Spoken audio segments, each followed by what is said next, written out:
요한계시록 14장 1절 어린 양의 이름표, 요한계시록 14장 1절 말씀입니다. 또 내가 보니 보라 어린 양이 시온산에 섰고 그와 함께 14만 4천이 서 있는데 그들의 이마에는 어린 양의 이름과 그 아버지의 이름을 쓴 것이 있더라. 아멘. 요한계시록에는 1장에 예수 그리스도의 계시라 이렇게 되어 있고요, 2장 3장에는 7교회 7등잔대에 대한 이야기가 나오는데 특별히 이기는 자에 대한 이야기가 나오고요, 그리고 성령이 교회들에게 하시는 말씀을 귀 있는 자들만 들어라 이렇게 되어 있습니다. 4장 5장에는 내생물 24장로 하늘 예배에 대한 이야기가 있고 6장부터 9장에는 7인 7나팔에 대해서 나와 있죠. 11장에는 두 증인 두 감람나무 두 등잔대에 대해서 나오고요, 14장에는 14만 4천 명 순결한 신부 이렇게 되어 있습니다. 16장부터 18장까지 말씀 7대접 음료 짐승 심판, 그래서 29장에는 어린 양의 혼인잔치 8절에 세마포 준비에 대해서 나오죠. 20장에는 영 안에서 첫째 부활에 동참하는 것이 나오고요, 생명책에 기록된다는 말씀이 있습니다. 21장, 22장에는 새 예루살렘, 새 하늘과 새 땅, 신부, 우리 어린 양의 신부인 교회에 대한 이야기가 21장, 22장 생명나무에 대한 이야기가 나오면서 같이 나와 있습니다. 요한계시록을 우리가 성경을 보다 보면 다른 이제 성경 책들을 많이 이해할 수가 있게 되죠. 그러니까 요한계시록은 아주 중요하고 좋은 책입니다. 그러니까 요한계시록을 통해서 다른 부분들을 많이 이해할 수 있는 그런 내용이 있어요. 어린 양의 이름표를 달고 우리가 살아간다. 그리고 어린 양의 이름표를 달고 천국에 간다. 아주 중요한 얘기죠. 사람이 이름표 달고 다니면 너 누구야 이렇게 보면은 이름표가 이렇게 있으면은 너 누구구나 이렇게 부르잖아요. 우리들 한 사람 한 사람 이름을 기억하는 거는 지금 이 땅에서 필요하니까 한 사람 한 사람 이름을 이렇게 부를 때 이름을 부르는 거지, 천국에 올라갈 때도 우리의 이름이 필요할까? 그건 아니죠. 각자 이름이 전 세계적으로 이상한 이름들이 너무 많기 때문에 그 사람들이 천국에 갔을 때 그 사람들 이름을 다 불러준다는 건 좀 이상한 것 같아요. 서로 영원히 그 이름을 가지고 산다? 이거는 아닌 것 같아요. 어린 양의 이름을 가진 사람, 어린 양의 이름표를 달고 사는 사람, 그런 사람들이 이제 천국의 백성이 된다 하는 얘기입니다. 그러니까 하나님의 아들들이 되는 거죠. 우리가 하나님의 아들이 있고 하나님의 아들들이 되는데 우리가요, 역시 하나님의 아들들도 예수라고 하는 그 이름을 우리가 가지고 있고 어린 양의 이름을 우리가 가지고 있습니다. 그렇게 불리어지는 거지, 각 사람 한 사람 한 사람 이름을 주님께서 목자가 각 양들을 하나씩 부르신다라고 하는 그것 때문에 아마 우리 이름을 부를 거예요. 그건 우리가 살아있는 동안에 필요하니까 하나님이 우리 한 사람 한 사람을 기억하신다. 머리털을 세는 것보다도 너희를 기억하고 세신다라고 할 때 그때 말씀하는 거죠. 하늘나라 올라가서도 영원히 우리 이름 가지고 살아가지는 않습니다. 하나님이 우리에게 주신 이름이 있겠죠. 그 이름으로 우리가 하늘나라에서 살아가는 것입니다. 자, 우리 오늘 성경을 이제 요한계시록의 13장과 14장을 좀 요약하면서 같이 여러분과 함께 나누어 보도록 하겠습니다. 13장에는 뭐가 나오죠? 요한계시록 13장에는 짐승의 표에 대한 이야기가 나와요. 그죠? 짐승이 나오고 짐승의 표에 대한 이야기가 나와요. 그럼 14장에는 지금 1절만 봐도 뭐가 나와요? 어린 양이 나오죠. 그러니까 어린 양의 이름에 대해서 이야기가 나와요. 짐승의 표는 짐승의 이름이라고 그랬고 짐승의 숫자라 이랬습니다. 그걸 666이라고 그렇게 했죠. 그러면 14장에 나와 있는 여호와의 이름, 그러니까 어린 양의 이름도 어린 양의 그 숫자가 있고 어린 양의 표라고 이렇게 할 수가 있다고 그랬죠. 그러니까 짐승의 표, 짐승의 이름, 짐승의 숫자, 어린 양의 이름, 어린 양의 표, 어린 양의 숫자 이렇게 나누어서 요한계시록 13장, 14장을 이렇게 보면 여러분이 이해를 할 수가 있는 내용이죠. 그렇게 보면 여호와의 이름이라고 하는 게 뭘까라고 하는 게 이제 정확하게 나온 게 사무엘하 6장 2절에 나와 있는 얘기죠. 이게 여호와의 이름이 언약궤가 여호와의 이름이다 이렇게 돼 있으니까 어린 양의 이름이라는 것은 다른 말로 말하면 언약궤라는 얘기예요. 언약궤. 그러니까 어린 양의 이름이 우리의 이마에 있다라고 하는 것은 다른 말로 언약궤가 우리의 이마에 있다 이렇게 되는 거죠. 그죠? 여호와의 이름이 우리 안에 있다. 그러면 어린 양의 이름이 우리에게 있다. 언약궤가 우리에게 있다 이렇게 되는 거죠. 우리의 이마에 언약궤가 있다 이렇게 되는 겁니다. 그 언약궤가 어린 양의 이름이고 어린 양의 표예요. 그러면 여러분은 뭘로 구원받는 거예요? 언약궤로 구원받는 것입니다. 그 언약궤가 뭐예요? 여호와의 이름이라 그랬죠. 그래서 이거를 신약에 보면 예수님이 자기 이름으로 기도하라 그랬죠. 자기 이름으로 기도하라고 하는 게 요한복음 14장에 나오는 13, 14절에 나오는 말이에요. 내 이름으로 무엇인지 구해라 이렇게 이야기했고요. 너희가 내 이름으로 구하면 다 이루어진다. 이제 이런 얘기가 있습니다. 요한복음 16장의 23, 24절의 말씀에서도 너희가 내게 구할 때 내 이름으로 구해라 라는 이야기를 해요. 그럼 내 이름으로 구하라. 그러면 다 이루어지겠다라고 하는 게 이제 내 이름으로 구하는 내용들이거든요. 그러면 내 이름이 뭐라고요? 어린 양의 이름이라고요. 어린 양의 이름이 뭐라고요? 언약궤라고요. 그럼 뭘로 구하라는 얘기예요? 언약궤로 구하라는 얘기예요. 전쟁에 나갈 때는 뭘 들고 나가야 된다는 거예요? 언약궤를 들고 나가요. 그러면 이겨요. 언약궤를 들고 나가면 전쟁에 나갈 때. 그럼 우리가 이 세상 사는 것은 사실 우리가 인생을 이렇게 사는 게 다 뭐예요? 전쟁이죠. 영적 전쟁입니다. 그럼 이 전쟁할 때 뭐가 우리에게 있어야 되는 거예요? 우리 이마에 어린 양의 이름. 그러면 승리하겠죠? 그게 바로 뭐예요? 언약궤. 언약궤가 우리에게 있으면 승리할 것이다. 근데 문제는 이제 뭐가 없어서 승리를 못하는 거예요? 언약궤가 없으니까 승리를 못하는 거예요. 그럼 언약궤가 있으면 승리하겠네요. 그러면 언약궤가 있으면 승리한다? 언약궤가 이긴다? 다른 말로 말하면 뭘까요? 구원받는다는 얘기입니다. 우리가요. 그러니까 언약궤, 어린 양의 이름으로 언약궤로 너희가 구원을 받는다. 그래서 이 영생한다는 게 너희가 하나님과 그 아들 예수 그리스도를 아는 게 영생이다. 이렇게 되어 있는 겁니다. 그러니까 우리가 감정적으로 오늘 막 열심히 한번 해보고 싶고 오늘 막 불 받은 것 같아. 막 그렇다고 구원받은 게 아니란 말이에요. 구원은 반드시 감정이 아닙니다. 지적인 것이 와야 되는 거예요. 그래서 변함이 없는 거예요. 어린 양의 이름이라고 하는 언약궤가 들어와야 구원받아요. 그래서 지적인 거예요. 감정적인 게 아닙니다. 구원은 감정적으로 받으면 늘 변하죠, 인간은. 하나님도 감정으로 구원받게 하면은 늘 변하게 구원받은 것 같다, 안 받은 것 같다, 자꾸 이래야 되죠. 근데 지적으로 구원받기 때문에 변함이 없는 거거든요. 그래서 너희가 그 이마에 어린 양의 이름이 있다라고 하는 것도 그런 의미예요. 지적인 구원, 이런 것을 의미하는 겁니다. 법궤가 완성됐기 때문에 너희가 내 이름으로 구하라, 그런 말이거든요. 요한복음 16장 24절에도 나와 있는 말인데, 지금까지 너희가 내 이름으로 아무것도 구하지 않은데 구하라, 그럼 받는 거야. 이게 왜? 다 이루어졌으니까 그런 거예요. 어떻게 다 이루어졌다는 거예요? 요한복음 19장 30절 말씀이죠. 다 이루었다. 예수님이 그랬어요. 그럼 다 이루었다는 말은 어디서 이루어졌다는 말이에요? 십자가에서 이루어졌다는 말이에요. 그러니까 우리는 무슨 근거를 가지고 어떤 이름으로 우리가 구해야 된다는 거예요?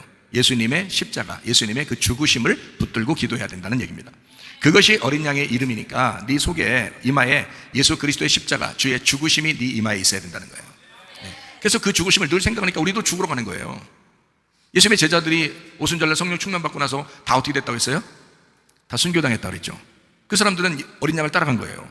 어린 양이 이마에 있으니까 어떻게 해야 돼? 따라가는 거예요. 따라가서 다 죽는 겁니다. 교회 나오는 사람들이 좀 착각하는 게 뭐냐면 살려고 교회 나온다, 죽으려고 교회 나오는 게 아니고 살려고 교회 나온다. 문제가 되죠. 성경하고 완전 반대입니다. 반대 생활하면 안 돼요. 죽으려고 교회 나와야 되는 것이고 죽은 사람이 교회 다니는 거예요. 그러니까 우리는 살아서 걸어 다닌다고 사는 게 아니고 죽은 사람을 하나님이 살았다고 그러는 거예요, 성경에. 자, 소경이 눈 감았죠. 소경이 눈 감으니까 뭐라 그래요? 예수님께서 소경이 눈 감으니까 죄가 없다 그러잖아요. 그죠? 소경은 죄가 없느니라. 근데 눈 떴다고, 너희들이 눈 떴다고 그러니까 바리새인들 너희들은 어떻게? 죄가 그대로 있느니라 그러잖아요. 요한복음 9장에 나오는 말씀이잖아요. 그러니까 이게 주님 무슨 말씀이냐면, 너희가 죽었다 그러면 너희는 살아있는 자들이야, 그 말이에요. 근데 너희가 자꾸 살려고 그러잖아? 살려고 교회 나오고 산 자들이 교회 나오고 이러니까 어떻게 재물이 되겠어요? 재물이 돼야 되는데 죽은 자만 재물이 될 텐데 재물이 안 된단 말이에요. 교회는 나오고 예배는 드렸는데 사실 자기 문화생활 하는 거나 마찬가지예요. 교회 나오는 게 자기 어떤 문화생활을 즐기듯이 이렇게 안 나오면 좀 그렇고, 나오면 뭔가 좀 떳떳한 느낌, 그러니까 느낌으로 구원받은 것 같은 느낌이죠. 느낌으로 오는 느낌. 그건 구원이 아니에요. 변함없는 지식이 있어야 됩니다. 말씀에 대한 지식. 그래서 말씀을 자꾸 깨닫게 해주고 말씀을 자꾸 알려주고 그러는 것은 영과 진리의 예배라고 그러는 거예요. 그래서 요한복음 4장에 나오는 영과 진리의 예배, 그렇게 예배를 드릴 때 하나님이 찾으시는 사람이 된다. 왜냐하면 그 재물을 찾는 거잖아요. 영과 진리의 예배를 찾는 거예요, 하나님이요. 그렇게 예배 드리는 것을 영적 예배, 진짜 예배다라고 이야기하는 것이죠. 그러니까 우리는 예수 그리스도가 죽으셨으니까 우리도 그 죽음을 따라간다, 이렇게 생각하시면 딱 맞는 겁니다. 주님과 동행한 사람들이 있었다고 그랬죠. 창세기 5장에는 에녹이 있었고요, 창세기 6장에는 노아가 있었습니다. 그 사람들은 언약궤가 된 사람이에요. 그 사람들은 하나님과 동행했잖아요. 성경에 나오는 그 하나님과 동행한 사람들, 이스라엘 백성들이 애굽에서 탈출했을 때 광야에 있을 때도 2명이 하나님과 동행했습니다. 누구예요? 여호수아와 갈렙이었습니다. 자, 많은 사람이 하나님과 동행한다고 그래요? 적은 사람들이 하나님과 동행한다고 그래요? 적은 사람들이 하나님과 동행한다고 그래요. 저도 교회에 사람들이 많이 다니고 있지만 아마 적은 사람들이 하나님과 동행하고 있을 것이다라고 저도 확신합니다. 왜냐하면 성경적이기 때문에 그래요. 그러니까 본인들이 하나님과 동행한다라고 느껴지지 않는다면 본인들 문제예요. 저도 만약에 내가 하나님과 동행하는 것이 아닌 것 같다라고 느껴지면 내가 문제잖아요. 그러니까 내가 하나님과 동행하려고 저도 하여튼 하나님께 어쨌든 어린 양의 그 이름을 이마에 두고 자꾸 주님을 따라가려고 해야 되겠죠. 여러분도 마찬가지예요. 각자 자기들이 하나님과 동행하기 위해서 그 어린 양의 이름을 이마에 두고 그 주님을 자꾸 따라가셔야 합니다. 그래야 여러분이 사는 거예요. 저도 주님을 따라가야 저도 사는 거고. 그러니까 에녹이라는 사람과 노아라는 사람은 하나님과 보조를 맞춰서 그 말씀 앞에 가지도 않고 말씀 뒤에 가지도 않고 그 말씀과 함께 동행하였더라. 함께 걸어갔다라는 얘기예요. 함께 살아갔다는 말입니다. 함께 살아갔다. 여호수아와 갈렙도 그 광야 40년 동안에 하나님과 동행하였더라. 어떻게? 하나님과 보조를 맞춰서 그 말씀으로 살아갔다 그 말이에요. 그러니까 언약궤가 된 겁니다. 언약궤를 그냥 따라간 정도면 어떨 때는 자기가 안 따라갈 때도 있죠. 감정적이니까. 그런데 언약궤가 돼버리면 언약궤가 가는 곳이 자기가 가는 거고요. 언약궤가 서 있는 곳이 자기가 서 있는 거예요. 그러니까 언약궤가 하자 그러면 하는 거고요. 언약궤가 하지 말라 그러면 안 하는 겁니다. 그러니까 하나님의 뜻대로 살게 되는 거죠. 하나님이 하라면 하는 거고 하나님이 하지 말라면 안 하는 거고 이렇게 되는 거예요. 그러면 이제 그 언약궤가 된 사람이 되는 거죠. 근데 이거를 하루아침에 되는 게 아니라 계속해서 성장해 나가는 거거든요. 그러니까 여러분이 죽을 때까지 천국에 올라갈 때까지 계속 성장해 나가는 거예요. 어떨 때는 뭐 기분 나빠도 어떨 때는 억지로라도 계속 성장해 나가야 되는 거예요. 주님 만날 때까지는 계속 가야 됩니다. 어떻게 해요? 성경이 그렇게 되어 있는 걸. 한 번에 그냥 가나안 땅에 애굽에서 탁 출발해서 가나안 땅에 탁 도착하면 좋겠는데 성경이 그렇게 만들지 않았다고요. 애굽에서 홍해바다를 건너게 만들고 그 다음에 광야에서 지나게 만들고 그 다음에 요단강 건너게 만들고 그 다음에 여리고성 무너지게 만들고 그 다음에 가나안 땅 정복하게 만들고 그렇게 해요. 거기서도 잘못하고 우상숭배하면은 다시 멸망시켜가지고 바벨론에 잡혀갔다가 또 거기서 하나님이 다시 또 세워서 다시 고국으로 돌아오게 만들고 이런단 말이에요. 예수님 이후 시대에는 또 이스라엘 백성들이 다 이제 세계 만방에 흩어졌다가 지금 다시 또 이스라엘로 돌아오고 있고, 이렇게 하나님은 심판하시고 다시 회복하시고 이렇게 하는 것을 반복해서 성경에 하고 있는데, 그게 우리 인생의 여정이기 때문에 그렇습니다. 그러니까 우리 어떻게 해요? 인생의 여정 가운데 늘 여러분과 저는 666을 선택할 거라고요. 뭐 666이 주변에 쫙 깔려 있는데 뭐 666 선택할 수밖에 없죠. 그런데 이제 그럼에도 불구하고 여러분이 교회를 찾아 나오는 것은 우리가 주님이 있구나, 어린 양이 계시구나, 내가 666을 내가 눈만 뜨면 666을 선택할 수밖에 없는데 666을, 그런데 우리 주님 따라가야지 하고 교회 나오시는 거거든요. 그래서 예배 드리는 거예요. 자꾸 우리 말씀 듣는 거예요. 그러니까 그 시간만큼은 어린 양을 붙잡는 거거든요. 그 시간만큼은 자꾸 어린 양 따라가려고 그러고 이렇게 하는 거거든요. 이게 이제 점점 이게 더 많아지면 이제 양이 되는 거예요. 666이 점점 많아지면요, 염소가 되는 거예요. 그러니까 세상에 있는 시간이 더 많고 여러분이 생각하는 게 더 세상적인 것이 많으면 그러면 이제 염소 되는 거예요. 그걸 염소라 그러는 거예요. 근데 어린 양이 우리 속에 있는 것이 더 많고, 어린 양의 생각이 더 많고 주님의 뜻대로 살아가려고 하는 그 언약궤를 따라가려는 게 더 많으면, 그게 더 많아지면, 내 속에서 많아지면 그게 이제 양이 되었다 이러는 겁니다. 그러니까 그 선택은 누가 하는 거냐면 우리가 하는 거예요. 양과 염소는 우리 안에 있고 내가 어디를 선택하고 살아갈 것이냐는 건 내가 선택하는 거거든요. 그러니까 빛을 선택할 거냐, 어둠을 선택할 거냐, 내가 교회를 선택할 거냐, 내가 세상을 선택할 거냐, 우리가 선택하는 거라고요. 선택하는 대로 거기에서 시간이 많이 보내면 보낼수록 자기가 이제 그 부분에서 더 많아지는 거거든요. 그쪽 부피가 더 많아지는 거예요. 그러면 이게 그런 사람이 되는 거거든요. 그러니까 사람의 그 시간이 생명인 거 아시죠, 여러분? 사람의 시간이 생명입니다. 그러니까 시간 참 아껴야 되는데요, 여러분의 그 살아간 그 시간만큼 여러분이 되는 거거든요. 그게 생명이에요, 생명. 그러니까 생명만큼 여러분이 되는 건데, 여러분이 그 살아간 그 시간이 사망이면 사망이 되고 있는 겁니다. 그러니까 염소가 되고 있는 거예요. 그런데 자기는 잘 몰라. 눈 뜨고 살아가는데, 눈 뜨고 살아가는 이게 사는 건 줄 아는 거니까. 근데 주님은 네가 눈 감았다라고 하는 거죠. 네가 진짜 눈 감았다는 걸 깨달으면 너 눈 뜨게 될 것이다, 이렇게 되는 거잖아요. 그러면 이제 내가 지금 죄인이구나, 내가 순전히 이렇게 살아갈 수밖에 없는 사람이었구나 라는 것을 깨달을 때, 그때 이제 자꾸 이쪽 주님과의 시간을 많이 보내는 거예요. 주님과의 시간을 많이 보내고 교회와의 시간을 많이 보내고 하다 보면 어떻게 돼요? 자기가 생명이 여기에 자꾸 여기서 저장이 되는 거거든요. 그러면 그 생명이 내 속에 저장이 크면 커지면 커질수록 나는 그 생명의 사람이 되는 거잖아요. 그걸 양이라 그러는 거예요. 그러니까 양이 되느냐 염소가 되느냐 하는 것은 주님과 시간을 얼마나 보내고 있느냐 하는 것을 보면 하는 겁니다. 시간이 생명이니까 그 나의 생명을, 내 선택을 어디다가 집중했느냐 하는 거예요. 어디다 주었느냐, 사망에 주었느냐 아니면 생명에게 주었느냐, 내 시간을 염소같이 살도록 주었느냐, 양처럼 살도록 주었느냐, 내 시간이라는 생명을 666에 투자했느냐 아니면 777에 투자했느냐, 이거는 우리가 하는 거거든요. 하루 종일 시간 직장 다니지 말라는 게 아니고 학교 다니지 말라는 게 아니잖아요. 가정생활 하지 말라는 게 아닙니다. 가정생활 하면서도 주님 생각해 보라는 거고요. 직장생활 하면서도 주님 생각해 보라는 거예요. 예. 학교생활 하면서도 교회 생각해 보라는 거예요. 할 수 있습니다. 충분히요. 그러니까 교회 생각했다고 해서 성적 떨어지고 그런 거 아니고요. 교회 생각했다고 해서 부부가 관계가 안 좋아지고 이런 것도 아니고요. 더 좋아지면 좋아졌지. 교회 생각했다고 해서 직장에서 이렇게 낙오자가 되고 그런 거 아닙니다. 생각인데요, 생각. 우리의 생각인데요. 누가 알겠어요? 자기와 주님과의 관계인데. 이해가 되시나요? 자기와 그 주님과의 시간이거든요. 그게. 내가 지금 살아가고 있는 나의 생명, 나의 시간을 어디다 주겠느냐예요. 어린 양에게 투자하시길 바랍니다. 이거 100% 성공하는 투자입니다. 어린 양에게 투자하는 거예요. 짐승에게 투자하면 안 됩니다. 그래서 짐승의 표라고 하는 게 요한계시록 13장에 17절, 18절에 말씀해 보니까 표를 가진 자, 이 표는 짐승의 이름이나 그 이름의 수가 된다. 지혜가 있으니까 총명한 자는 짐승의 수를 세봐라. 그게 666이다 라고 되어 있잖아요. 그러니까 짐승의 표가 짐승의 이름이고 짐승의 숫자다, 666이다 이렇게 되어 있어요. 반대로 어린 양의 표는 어린 양의 이름이고 어린 양의 이름은 777 숫자가 된다. 이렇게 여러분에게 이야기를 했습니다. 자, 짐승의 표 666이 뭐라고 우리가 요약을 했죠? 짐승의 표가 뭐다 요약을 한 게 간단하게 두 글자로 육체라고 했습니다. 육체가 짐승의 표예요.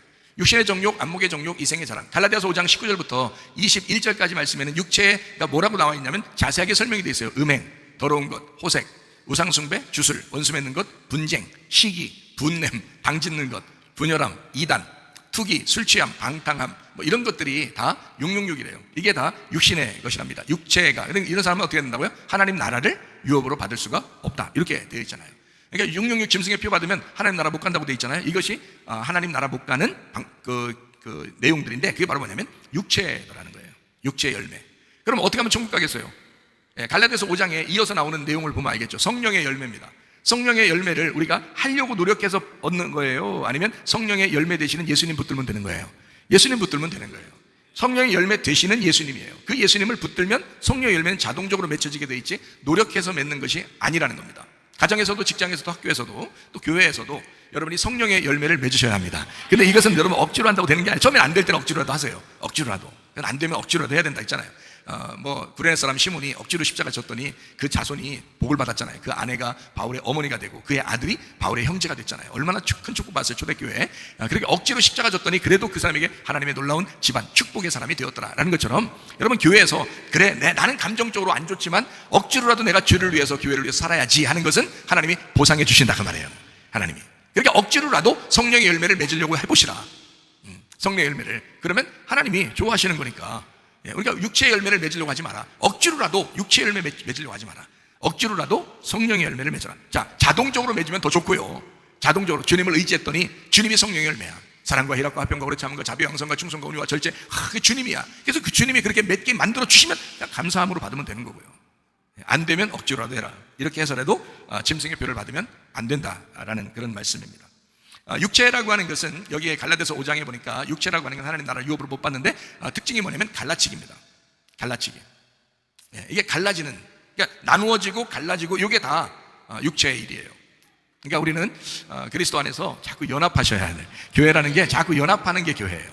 하나가 된다, 연합한다 이렇게 돼요. 그러니까 자기를 죽이면 연합이 되는 거고요. 자기가 살아있으면 연합 안 됩니다. 하나 안 돼요. 자기가 살아있으면. 여긴 다 죽은 자들인데, 죽은 자들만 하나 되는데 그게 교회인데 자기는 살아있어요. 어떻게 죽은 자와 사는 자가 같이 살 수 있습니까? 같이 동행 못하죠. 자기도 죽은 자가 돼야 같이 동행하는 거죠.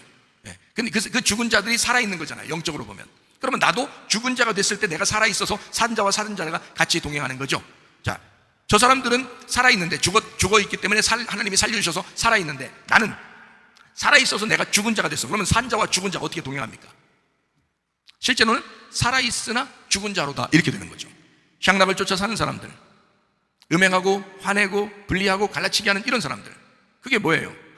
그거 살아있으나 죽은 자입니다. 교회는 연합이에요.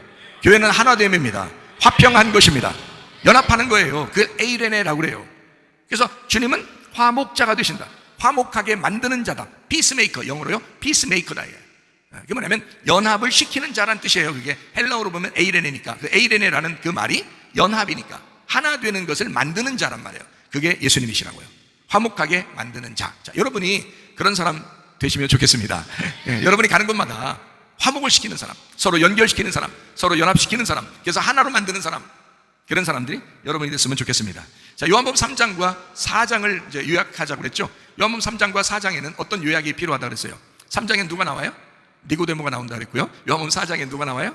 사마리아 여자가 나온다 그랬어요. 참 요거 내용 여러분이 기억하면 참 좋습니다. 니고데모라는 사람은 뭘로 산 사람이에요? 율법으로 산 사람이에요. 그러니까 니고데모는 늘 율법으로 사는 사람이에요. 근데 이 사람은 율법으로 살기 때문에 율법은 뭐냐면 특징이 뭐냐면요. 하나님 앞에 예수님을 찾아오고 하나님 앞에 이렇게 나오는 사람이에요. 하나님 앞에 이제 율법이니까 나가야 되잖아요. 하나님 앞에. 그러니까 하나님 앞에 나가야 되는, 하나님 앞에 올려드리는 자들 있잖아요. 이걸 이제 성경적으로 보면 율법이라고 그렇게 말하는 겁니다. 은혜는 뭐예요? 은혜는요, 하나님이 우리한테 주는 거예요. 하나님이 우리한테 주고 하나님이 우리를 찾아오는 거예요. 예수님이 우리를 찾아오시는 거예요. 이걸 은혜라 그러는 거거든요. 그러니까 성경에 여러분 율법으로 구원받는다고 그래요? 은혜로 구원받는다고 그래요? 은혜로 구원받는다고 그래요. 이게 성경의 규칙이기 때문에 울타리라는 이 규칙만 딱 잡으면 요한복음 3장과 요한복음 4장이 딱 해석이 되는 거예요. 이해가 되겠죠? 니고데모라는 사람이 예수님 찾아오니까 예수님이 뭐라 그래요? 너 거듭나야 돼 그래요. 그죠? 너 다시 태어나야 돼. 근데 사마리아 여자한테는 와가지고 뭐라 그래요? 예수님이 직접 자기가 먼저 찾아와가지고 어떻게 자기가 물 주러 왔다 그렇게 얘기하고요. 그리고 그 여자에게 너 남편 없지 이렇게 얘기해주고 뭐 이러잖아요. 그러니까 자기가 남편이라는 얘기야. 내가 물 주러 왔잖아. 내가 남편이라는 얘기야. 너 더 이상 이 물 안 떠도 돼. 나 만나면. 이렇게 이제 얘기해주는 예수님이잖아요. 그러니까 요한복음 3장과 요한복음 4장의 내용은 완전히 반대적인 내용이에요. 그렇죠? 이렇게 보니까 성경이 이해가 더 쉽죠. 그래서 니고데모라고 하는 사람이 율법을 따라 사는 것이다 라고 할 때는 숫자로 보면 5라고 볼 수가 있습니다. 율법이니까 5. 그런데 여섯 번째 남편을 가진 여자, 사마리아 여자가 666을 따르는 사람이에요. 이 사람이요. 666을 따르는 사람인데 예수님이라는 어린 양을 만났어요. 그러니까 이 사람이 666으로 계속 살아갈 수가 없게 된 거예요. 그러니까 이렇게 된 거예요. 자, 율법을 가지고 있던 사람은 다 떠났어요. 율법은 다 떠났어요. 사마리아 여자한테는 5명의 남편이 있었습니다. 그렇죠? 자, 다 떠났어요. 그리고 6번째 있는 남편이 있어요. 그게 누굴까요? 6번째 있는 남편이 그게 사마리아 여자라고 했잖아요. 그 6번째 남편이 사마리아 여자라고요. 그게 세상이라는 여자라고요. 그게 야곱의 우물에 와서 물을 뜨는 여자, 그 여자가 6남편째라고요. 그게. 그러니까 5남편이 이제까지 있었던 거를 니고데모라고 이제 얘기한다면 율법이니까 율법의 남편이 떠나고 6번째 육신의 남편으로 살아가고 있다는 얘기예요. 육체의 남편으로 살아가고 있다. 그게 6이란 말이에요. 그러니까 6번째 남편 그것도 네 남편이 아니야 라고 예수님이 요한복음 4장에 가르쳐 준 거예요. 예수님이. 그러니까 예수님은 분명히 자기를 만나야 된다라고 얘기하는 거죠. 그죠? 그래서 자기를 만난다는 것은 예수님은 자기를 늘 어디에 가서 얘기할 때 자기는 안식일의 주인이라 그렇게 얘기를 해요. 자기는. 그리고 하나님이 안식을 주셨다 우리가. 그래서 안식해야 된다. 그래서 안식일 날만 되면 가서 어떻게 해? 사람들 눈도 뜨게 만들어주고 막 살려주고 그러잖아요. 안식. 왜냐면 예수님이 안식일이니까. 예수님이 어린 양이 안식일이란 말이에요. 7이니까 안식일이라고. 창세기 1장에 보면 6째 날까지 창조를 하죠. 그리고 창세기 2장 1절 2절에 어떻게 해요? 안식일이 찾아오죠. 안식이 찾아온다고요. 그게 예수님이라고요. 그게 첫째 날이라고요. 그게 안식일이라는 7번째 날이 첫째 날이라고요. 7이라는 것은 완전하다, 완성됐다는 말입니다. 그게요. 7이라는 단어가. 그러니까 이게 완성된 빛이란 말이에요. 그게 첫째란 말이에요. 첫째 날이나 이게 어둠이 있는데 땅이 어두워졌는데 빛이 생겨서 빛이 첫째 날이야 할 때 그 빛이 와서 저녁이 되면 아침이 되니까 이거를 첫째 날이니라 라고 했는데 그 첫째 날이니라는 걸 뭐라고 히브리 말로 뭐라고요? 에하드, 하나야 라는 말이거든요. 첫째 날이라는 말은 첫 번째, 두 번째, 세 번째라는 단어가 아니에요. 이건 하나다라는 단어예요. 하나다. 하나, 둘, 셋 할 때 하나, 이럴 때 에하드예요. 그러니까 첫째 날은 하나예요. 빛은 하나라고요. 그 하나가 완성시키는 거거든요. 그래서 첫째 날이 7번째 날이에요. 그러니까 첫째 날과 7번째 날은 하나예요. 같은 거란 말이에요. 그게 예수님을 얘기하는 거거든요. 그래서 예수님이 자기를 안식일이야. 그날은 어떻게 돼? 소경이 눈을 뜨는 날이야 돼야 돼. 안진뱅이가 일어나는 날이 돼야 되는 거예요. 누워있는 38년 된 병자가 일어나는 날이 돼야 되는 거예요. 그게 안식일 날이라고요. 그러니까 예수님은 자기를 안식일로 소개해요. 뭐 안식일 날이 뭐 숫자로 뭔가요? 숫자로 안식일 날이 7이죠. 그러니까 예수님은 자신을 뭐라고? 7이라고 소개하는 겁니다. 그러니까 일부러 요한복음 4장에 사마리아 여자한테는 어떻게? 너 남편 5이 있었지. 5를 얘기했죠. 율법을 얘기하는 겁니다. 그 다음에 6번째 남편도 지금 네 남편도 너가 남편으로 섬길 수 있는 남자가 아니야 라는 얘기죠. 그게 바로 너니까. 지금 있는 남편은 자기하고 하나가 돼 있잖아요. 5개는 떠났고, 그죠? 5은 떠났고 하나는 자기하고 같이 있잖아요. 이게 6이라고 6. 그러니까 이 사마리아 여자는 지금 뭘로 살고 있었던 거예요?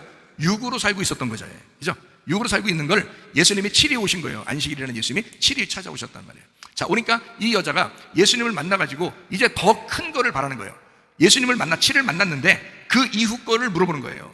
자, 자기가 메시아를 만나면 나 예배 진짜 잘 드릴 수 있는데요 라고 얘기한 거예요. 예수님이 뭐라 그래요? 지금이 그런 때야. 그러면서 나를 만나잖아? 그러면 이렇게 되는 거야. 자, 영과 진리로 예배 드리는데 그게 바로 지금이야. 하나님이 그 사람들을 찾으실 거야. 그러면 내가 떠나도 하나님이 찾아오신다 이제 너한테. 그러니까 더 이상 네가 야곱의 우물에 자꾸 오지 않아도 하나님이 너 찾아다닐 거야. 이제까지는 집에서 5 남편 있을 때도 하나님이 안 찾아갔어요. 6번째 남편하고 같이 있을 때도 하나님이 안 찾아갔어요. 계속 그래서 이 여자는 야곱의 우물에 찾으러 온 거거든요. 그런데 예수님을 만나고 난 다음에 예수님이 하는 말이 이제는 하나님이 너 찾아갈 거야 그러잖아요. 그게 예배라는 거거든요. 뭘로 찾아간다는 거예요? 성령으로. 그게 8이라는 말입니다. 8. 그러니까 이 여자는 예수님을 7이라는 예수님을 만나가지고 8을 깨달은 거예요. 부활의 예수님을 깨달은 거란 말이에요. 그러니까 노아 홍수 때도 8명 구원받았잖아요. 예수님이 안식 후 첫날 8번째 날 부활했잖아요. 그런 것처럼 이 여자도 8번째 날을 깨달은 거예요. 아, 부활이구나. 예수님이 어린 양으로서 나를 위해서 죽으시는 예수님인데, 그런데 그분 내가 따라가면 그분이 부활하시는구나. 그러면 나도 그 부활에 동참하겠구나. 그게 예배였구나. 그게 영과 진리의 예배였구나. 그러면 하나님의 성령이 영원히 임만을 하겠구나. 이거를 이제 깨닫게 된 거죠. 그게 요한복음 4장의 내용입니다. 참 놀라운 내용이죠. 자, 이런 내용들을 이제 알게 되면 말씀을 들으면 살아나는구나 라는 것을 깨닫게 되죠. 요한복음 5장 25절 말씀입니다. 진실로 진실로 너에게 이르노니 죽은 자들이 하나님의 아들의 음성을 들을 때가 오나니 곧 이때라. 듣는 자는 살아나리라. 이렇게 되어 있습니다.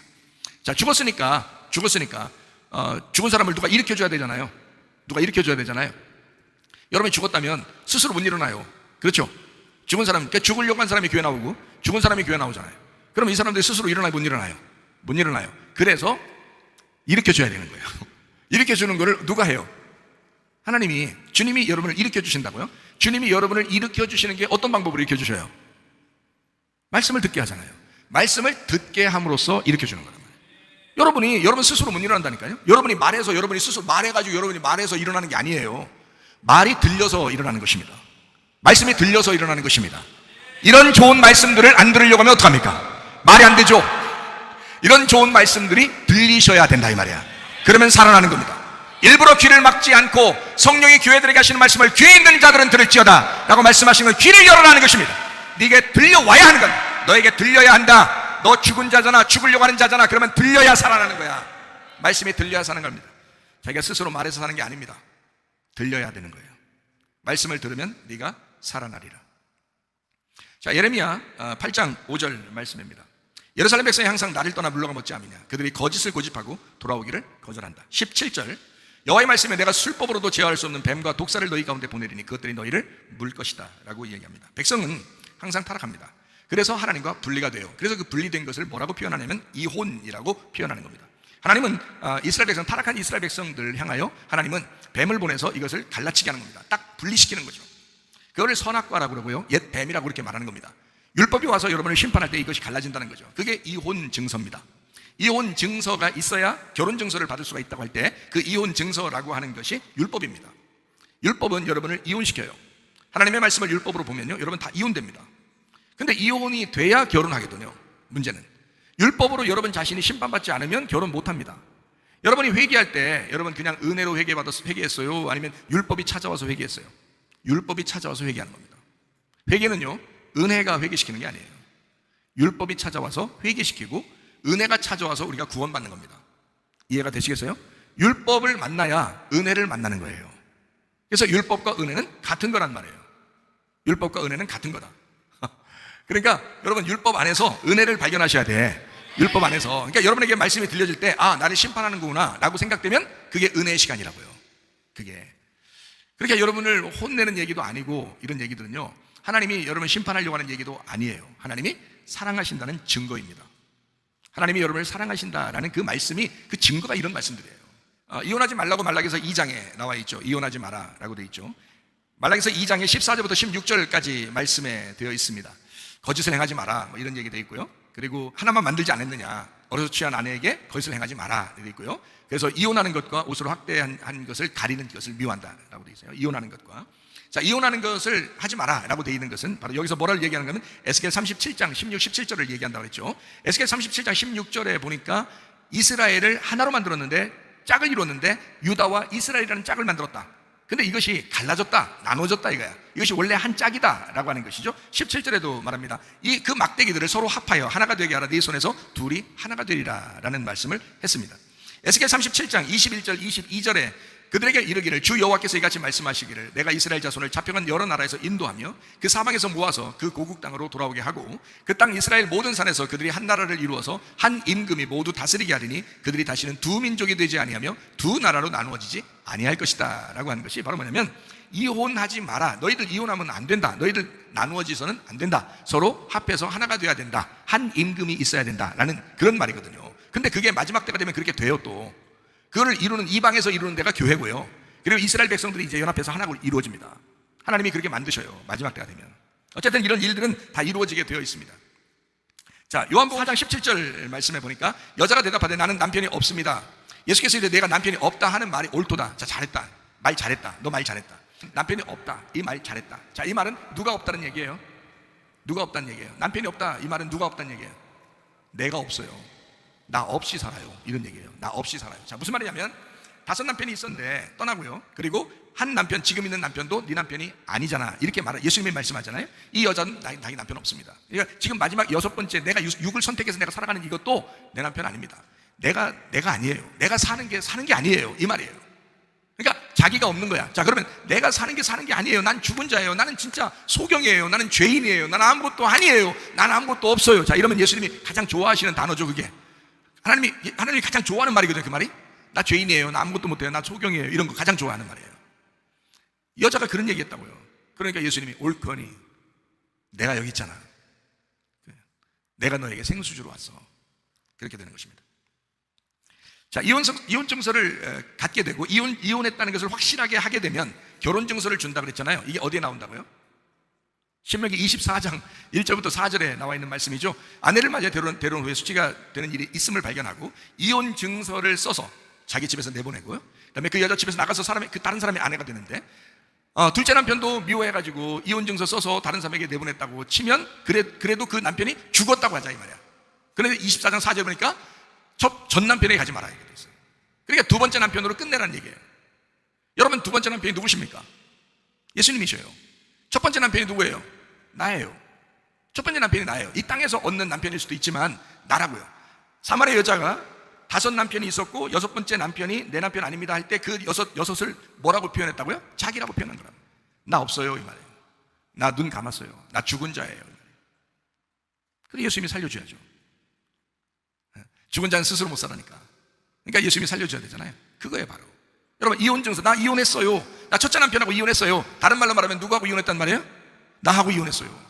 나하고 이혼했어요. 나 끝장났어요. 나 하나님하고 이혼됐었어요. 나 끝장났어요. 나 율법으로 보면 나 이혼했어요. 나 율법으로 보면 나 버림당했어요. 나 율법으로 보면 소경이에요. 율법으로 보면 죄인이에요. 나는 죽은 자예요 라는 게 이혼 증서라고. 이혼 증서. 그러면 두 번째 남편이 찾아오신다고요. 그게 누구냐면 어린 양 대신 예수님이야. 내가 대신 죽을게. 내가 대신 죽을게 해서 찾아오는 게 어린 양 예수님이에요. 그 두 번째 남편이 와서 그가 죽었다 하자, 그 의뢰가 죽었다 하자, 그 예수님이 어린 양으로 오셔서 나를 위해서 죽으셨다 하자, 율법으로 다시 돌아갈 수가 없다 이 말이야. 전 남편에게 다시 갈 수 없다 이 말이야. 너 다시 심판받을 수 없다 이 말이야. 너 이혼 증서 이미 거기서 끝냈기 때문에, 너 이미 죽었기 때문에 다시 죽을 수 없다 이 말이야. 무슨 말인지 아시겠죠? 두 번째 남편이, 너를 위해 죽은 그 남편이 마지막 남편이 될 거야. 마지막 영원한 남편이 될 거야. 그게 고린도전서 15장 45절의 말씀입니다. 기록된 바 첫사람 아담은 생명이 되었다는 것 같이 마지막 아담은 살려주는 영이 되었다, 이렇게 되어 있습니다. 자, 어때요? 이 말씀을 보니까 요한복음 3장과 4장에 대한 이야기가 굉장히 고차원적인 이야기였구나라는 것을 알 수가 있고, 이것이 어디하고 연결된다? 요한계시록 13장과 14장하고 연결되는 말씀이었구나라는 것을 알게 되었죠. 요한계시록 13장에는 짐승의 표 666이 나오고요. 그리고 요한계시록 14장에는 어린 양의 이름, 어린 양의 표 777이 나오는 것입니다. 자, 예레미야 8장 17절 말씀이요. 여호와의 말씀에 내가 술법으로도 제어할 수 없는 뱀과 독사를 너희 가운데 보내리니, 자, 너희를 물 것이다. 자, 물려야 돼요? 안 물려야 돼요? 물려야 돼요. 자, 불뱀에 물린 자들만 노뱀을 쳐다보면 살게 돼요. 이해가 되겠죠? 불뱀에 안 물렸으면 노뱀을 쳐다볼 이유가 없어요. 근데 노뱀으로 오신 분이 바로 누구예요? 요한복음 3장에 예수님이셔요. 뱀으로 들려서 오신 분이에요. 예수님이요. 그 노뱀으로 오신 예수님을 쳐다보는 사람은 누구만 쳐다볼 수 있어요? 뱀에 물린 자들만 쳐다볼 수 있는 거예요. 그래서 불뱀에 물린 자들만 노뱀을 쳐다볼 수 있으니 여러분과 제가 하나님이 제공하신 불뱀에 물리셔야 된다 그 말이야. 그러면 심판을 받는다. 그러면 죽는 자가 된다. 이해가 되겠어요? 그러면 율법에 의하여 두들겨 맞는 자가 된다는 거죠. 그러면 은혜가 찾아오신다는 겁니다. 사마리아 여자는 더 이상 자기 남편이 없었어요. 다 무너져 내린 여자였습니다. 죽은 여자였습니다. 남편이 없다고 했습니다. 근데 그 여자는 아무것도 없는 그 죽은 여자니까 자기가 스스로 살아날 수 없어요. 예수님이 찾아가기 전까지는. 그래서 예수님은 찾아가셨다, 그 여자를. 참 놀라운 얘기죠. 여러분과 제가 어떻게 하면 주님이 찾아오시는 사람이 될 것인가를 아시겠죠? 내가 찾아가려고 한다고 찾아지는 게 아니에요. 예수님이 찾아오셔야 되는데 어떻게 한 사람을 찾아오신다? 죽은 자를 찾아오신다.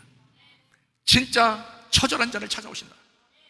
그렇게 회개로 하나님 앞에 율법으로 두들겨 맞고 회개하는 자를 주님이 찾아오신다. 불뱀에 물려 죽은 자를 찾아오신다. 그게 노뱀 되시는 예수님이에요. 자, 뱀이 막 쫓아와요. 뱀을 쫓아내야 돼, 안 쫓아내야 돼? 쫓아내야 돼. 근데 뱀에 유혹당하면 안 되지. 뱀에 유혹당해서 넘어질 수 있죠. 그렇게 넘어져서 계속 넘어지고 계속 시험 들으라는 얘기가 아니에요. 죽어버리라 그런 거지. 제가 말하는 불뱀은 죽어버리라 그런 거지. 뱀이 계속 그 다음에 찾아와 안 찾아와요? 찾아온다니까요. 찾아올 때마다 넘어지면 어떡한다는 얘기예요? 어떡하자는 얘기예요 도대체가? 찾아올 때마다 넘어지면 시험이잖아. 이거는 유혹이고 시험이라고요. 그거는 걸려 넘어져서는 안 됩니다. 시험 당할 즈음에 어떻게 한다고요? 우리를? 시험 당할 즈음에 피할 길도 내주시는 것이 우리 하나님이시다. 그러니까 뱀이 찾아올 때 이 뱀을 쫓아낼 수 있는 사람이 돼야죠. 그러니까 하와를 잘 생각해 보세요. 뱀이 찾아왔죠. 하와가 손아귀를 보니까 먹음직하니 탐스럽게 했어요. 아, 먹어볼까? 이렇게 된 거예요. 우리 하와를 잘 생각하는 사람이 유혹에 넘어진 게 뱀에게 유혹 넘어진 게 하와였구나. 우리의 조상인 여자 하와였구나 라고 생각된다면 여러분과 제가 날마다 넘어져야 되겠냐고요. 우리는 마지막 아담 대신 예수님을 붙드는 사람이잖아. 어린 양의 이름을 이마에 넣고 사는 사람들이잖아요. 어린 양을 따라가 그 죽음 안에서 살아가는 사람이잖아요. 그런데 어떻게 계속 뱀에게 넘어집니까? 어떻게 뱀의 유혹에 매일 넘어집니까? 말이 안 된다는 거죠. 자, 여러분과 제가 승리하셔야 합니다. 우리 남편 대신 예수님을 굳게 붙드시기를 바랍니다. 예수님을 굳게 붙들면요 승리할 수 있습니다. 유혹 안 당할 수 있습니다. 유혹 당할 수 있는데 이길 수 있습니다. 자, 짐승의 표라고 하는 것은 666 육체라고 합니다. 이것을 율법이 우리를 정죄한다라고 하고 이걸 여섯 남편이라고 그렇게 말하는 겁니다. 자, 이해가 되겠죠? 그래서 이거를 여섯 남편을 만나 그리고 율법 안에서 말씀을 듣게 되면요 이것이 찢어져요. 그걸 이혼이라고 그렇게 말한다.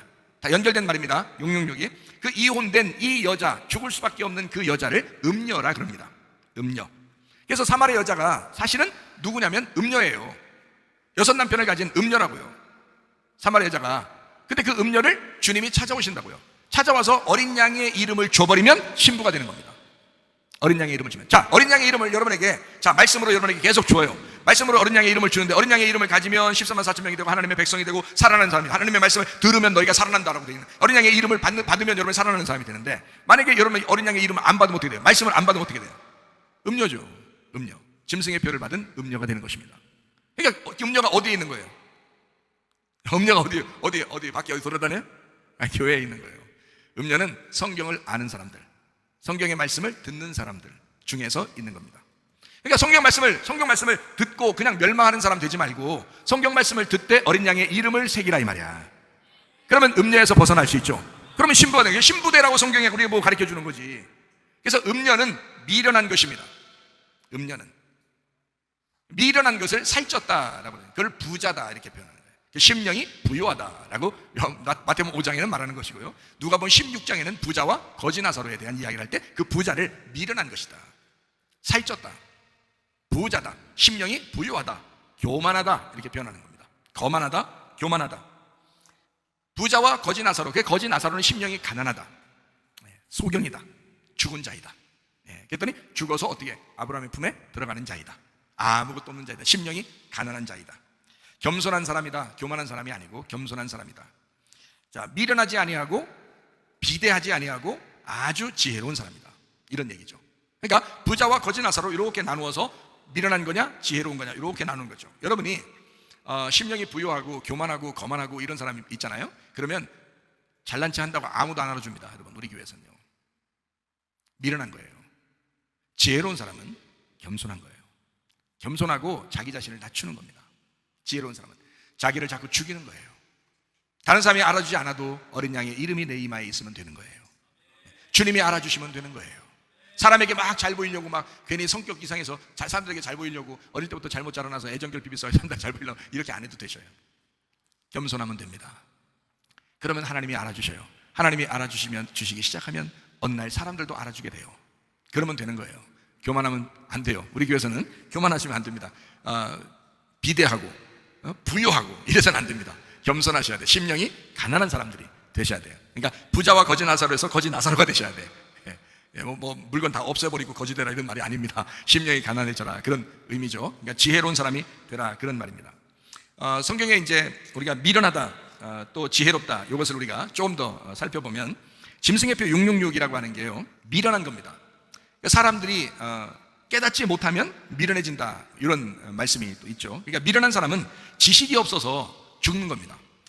잠언서 10장 21절 말씀이에요. 의인의 입술은 여러 사람을 교육하지만 미련한 사람은 지식이 없어서 죽는다 했고요. 잠언 17장 24절 보니까 미련한 사람은 소망이 땅에 있다 그랬어요. 소망을 땅에 두는 사람이 미련한 사람이다. 여러분 소망은 하늘에 있죠? 여러분 소망이 교회에 있죠? 여러분 소망이 하늘에 있죠? 예, 그 좋은 겁니다. 여러분 소망이 땅에 있으면 미련한 사람이에요. 그러니까 미련한 사람이 지식이 없어 죽는다고 잠언 10장 21절에 말할 때 이거를 에빌이라고 그래요. 이게 에빌, 이게 괴팍한 어리석은 바보라 이렇게 말했죠. 잠언 17장 24절에 미련한 사람이 소망을 땅에 둔다라고 할 때 그 미련한 사람은 캐실이라고 그래요. 살찐 미련한 바보입니다. 자, 두 개 합해서 다 바보예요. 둘 다 합해서 다 바보예요. 이래도 바보 저래도 바보야. 자, 그러니까 미련한 사람에 대한 이야기를 우리가 이제 생각해 보면 우리가 안 되겠다. 지혜로운 사람하고 동행해야 되겠다. 지혜로운 자와 동행하면 지혜를 얻는다 그랬으니까 자, 잠언 13장 20절 말씀해 보니까 지혜로운 자와 동행하면 지혜를 얻고 미련한 자와 사귀면 해를 받는다 그랬습니다. 그 동행한다는 게 할라크라고 했어요. 할라크, 예라크. 이게 함께 걷는다라는 말이고요. 좋아하는 거 같이 좋아하고 싫어하는 거 같이 싫어하는 그런 거죠. 우리 주님과 함께 동행한다는 게 바로 이런 것입니다. 에녹과 노아라는 사람이 주님과 동행했죠. 그렇게 사는 사람들이 되셔야 합니다. 예레미야 6장 10절 말씀이에요. 자, 누구에게 말하면 누구에게 경책하여 듣게 할고 보라 그 귀가 할례받지 못하였으므로 듣지 못하는도다. 보라 여호와의 말씀을 그들이 자신들에게 욕으로 여기고 이를 즐겨하지 아니한다라고 되어 있습니다. 다시 말하면 듣기 좋은 말만 듣기 좋아한다 그런 뜻이에요. 듣기 싫어하는 말 듣기 싫어해요. 그게 어떤 사람은 미련한 사람이기 때문에 그렇습니다. 미련한 사람은요, 자기 칭찬해 줘야만 좋아해요. 오히려 좀 경책하고 책망하고 그러면요 좋아해야 되거든요. 감사하게 생각해야 되거든요. 근데 안 그래요. 아주 귀 살살 긁어주는 것만 좋아해요. 근데 그게 이사야서에서 나와요. 이사야 30장 9절부터 11절까지 말씀해 보니까 대저희는 패역한 백성이요 거짓말하는 자식들이요 여호와의 법을 듣기 싫어하는 자식들이다. 선견자들에게 이르기를 선견하지 마라. 선자에게 이르기를 우리 바른 것을 보이지 마라. 부드러운 말을 해라. 거짓 것을 버려라. 바른 길을 버리며 첩경에서 돌이켜라. 이스라엘 거룩하신 일을 우리 앞에서 떠나시게 하라. 이렇게 말합니다. 그러니까 그런 사람들이 있다는 거예요. 부드럽게 얘기해달라. 올바른 얘기하지 마라. 좋은 얘기만 해달라. 이런 얘기죠. 이게 뭐냐면 짐승의 표를 받아서 그래요. 육체적인 사람이라. 갈라디아서 5장에 나오는 그 육체의 사람, 하나님 나라를 유업으로 받지 못하는 사람들이기 때문에. 그래서 미련한 사람이니까 자기가 구분을 하지 못하고 자기 듣기 좋은 것만 듣기 원한다 이 말이죠. 자, 예레미야 17장 9절 말씀에 보겠습니다. 만물보다 거짓되고 심히 부패한 것은 마음이라 누가 능히 이를 알겠느냐. 참 사람 마음이요 간사하고 부패했습니다. 제가 참 사람들이 이렇게 많이 만나보니까 그런 사람들이 참 많더라고요. 그렇구나. 예레미야 17장 10절 말씀입니다. 여호와는 심장을 살피며 폐부를 시험하고 각각 그의 행위와 그의 행실대로 보응한다. 너 생각한 대로 너 행위와 행실의 결과대로 너에게 심판할 거야. 반드시 여러분 자기 행한 대로 다 심판받게 된다. 그럼에도 불구하고 하나님은 사랑이신데 우리가 미련한 사람이 되지 말고 지혜로운 사람들이 돼서 지혜로운 사람들이 되면 우리가 육체의 삶을 살지 않겠죠. 영적인 삶을 살려고 자꾸 하겠죠. 여러분이 스스로 지혜로운 사람이 되면 또 지혜로운 사람이 옆에 같이 붙을 거예요. 같이. 그래서 우리 교회가 지혜로운 사람들이 많으셔야 돼요. 시험이 왜 안 오겠어요? 시험 오죠. 근데 고린도전서 10장 13절 말씀해 보니까 시험은 올 수 있는데 그 시험에 피할 길을 내주신다는 거예요. 하나님이 사람이 능히 감당할 수 있도록 해주신다는 거예요. 자, 시험에 넘어졌다는 얘기는 그러니까 자기가 감당 안 했다는 얘기지. 생각해 보세요. 그게 어떻게 지혜로운 사람이에요? 미련한 사람이지. 시험이 올 수 있어요. 기분 나쁠 수 있어요. 화날 수도 있어요. 가정에서나 직장에서나 교회에서나 학교에서나 다 있을 수 있어요. 그런데 넘어지면 미련한 사람이다. 넘어지면 말씀을 듣는 이외에 피할 길이 어디 있습니까? 잘 생각해 보세요. 말씀을 듣고 피하는 겁니다. 넋놓고 있다가 그냥 다 넘어져요. 다 넋놓고 있어 넘어진 거야. 자기가 넘어졌다 그러면 나 왜 이렇게 시험 들었지? 그러면 자랑할 게 하나도 없어요. 넋놓고 있어서 그런 거예요.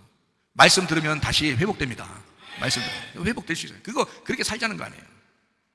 하나님은요 심판의 율법을 자주 언급하시죠, 성경에서. 그게 나쁜 게 아니에요. 그게 하나님이 사랑이라는 증거란 말이에요. 호세아 6장 1절 말씀입니다. 오라 우리가 여호와께로 돌아가자. 여호와께서 우리를 찢으셨으나 도로 낫게 하실 것이요 우리를 치셨으나 싸매어 주실 것이다. 다시 말하면 하나님은 심판하시고 수술하시고 보듬어 안아주신다. 치료하시고 회복시켜 주신다. 그런 말입니다. 자녀가 아프면 너 아프냐? 나도 아프다. 너 아플 거야. 좀 아파봐. 이런 식으로 넘어가는 사람이 있어요. 아프면 해결해 주려고 그러죠. 자네의 영혼이 아프다면요, 자네의 영혼을 위해서 해결해 주려고 하지 않겠습니까? 하나님도 우리를 보실 때 하나님의 자녀들이 뭔가 영혼이 잘못됐으면 하나님이 수술해 주고 싶어 하지 않겠냐 이거야. 어떻게든지 그걸 회복시켜 주고 싶지 않겠냐 이거예요. 그게 하나님의 율법이라는 거죠. 그 율법 안에서 은혜가 있다는 겁니다. 자녀가 불구덩이에 들어가는데도 그냥 가만히 두고 볼 부모가 어디 있어요? 하나님도 마찬가지예요. 우리를 그 심판의 자리에서 하나님은 세상을 사랑하지만 다 구원하지 못하잖아요. 다 구원받지 못하잖아요. 자기가 선택하는 거에 따라서 하늘나라에 오는 거거든요.